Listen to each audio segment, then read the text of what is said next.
How's it going, everyone? So today we're going to be talking about the pathway of blood through the heart. And so here we have our four-chambered heart. I've labeled it for you: right atrium, left atrium, right ventricle, left ventricle. And over here, connected to our right atrium, is going to be our vena cava. Now, the vena cava is going to break off into the superior vena cava and the inferior vena cava. Now, for the superior vena cava, that's going to be blood usually coming from your upper body, your head and stuff. And your inferior vena cava is going to be blood coming back to the heart from your lower parts and extremities. And so here, we're going to have our blood coming back. It's going to flow into the right atrium like such. And this blood flowing in is going to be deoxygenated blood, and it's going to be low pressure. And so just remember, deoxygenated blood and low pressure. And so it's going to be deoxygenated blood because the blood was already delivered to the tissues, and the oxygen was released into the tissues. And so now it's taking its low pressure return back to the right atrium. And so now the blood in the right atrium is going to flow through this valve here, which is known as the tricuspid valve. And another name for it is also the right atrioventricular valve, because it's between the atrium and ventricle. And so blood is going to flow into our right ventricle here. Now, this filling part here into the right ventricle, that's going to be known as diastole. Because we're filling these right ventricles.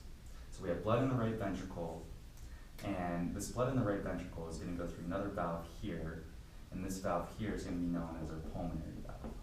Pulmonary valve. And so our pulmonary valve is going to connect the right ventricle to the pulmonary artery. And so when I say artery, arteries always carry blood away from the heart. So artery away. So here we're going to have our pulmonary artery. And so the blood is going to flow through this valve here into the pulmonary artery. And this pulmonary artery is going to take the blood to the lungs. And so if we think of our lungs here like such, let's just call this our lung. And so our arteries here are going to turn into a capillary. And so if I draw a capillary, it's just, now the capillaries are going to allow for the exchange of gas. So we have our erythrocytes here, which compose our blood.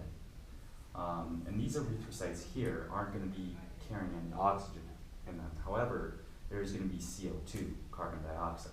So carbon dioxide is going to go down its concentration gradient, CO2, and it's going to go into the lungs. And so that's why we're always breathing out carbon dioxide, is because it's going down its concentration gradient. We're getting our carbon dioxide from our tissues, and it's going out through the lungs and out of our mouth as we breathe. However, we're always taking in oxygen from the environment. And so if we're taking in oxygen, oxygen is going to go down its concentration gradient, and it's going to be loaded onto these erythrocytes here. So the capillaries is the only place that gas can be exchanged. And so our capillary here is going to turn back into a vein. And veins are always going to carry blood towards the heart. And so we're going to have our vein over here, and this vein is going to connect to our left atrium. And so the name for this one is going to be the pulmonary vein.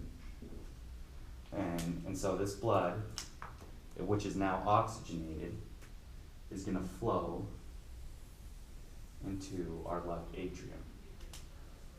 So we're going to have oxygenated blood in our left atrium.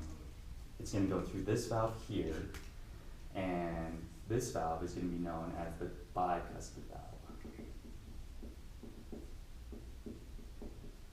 So blood's going to flow through this bicuspid valve here, and remember, anytime it's flowing from the from the atrium to the ventricle, that's going to be known as diastole.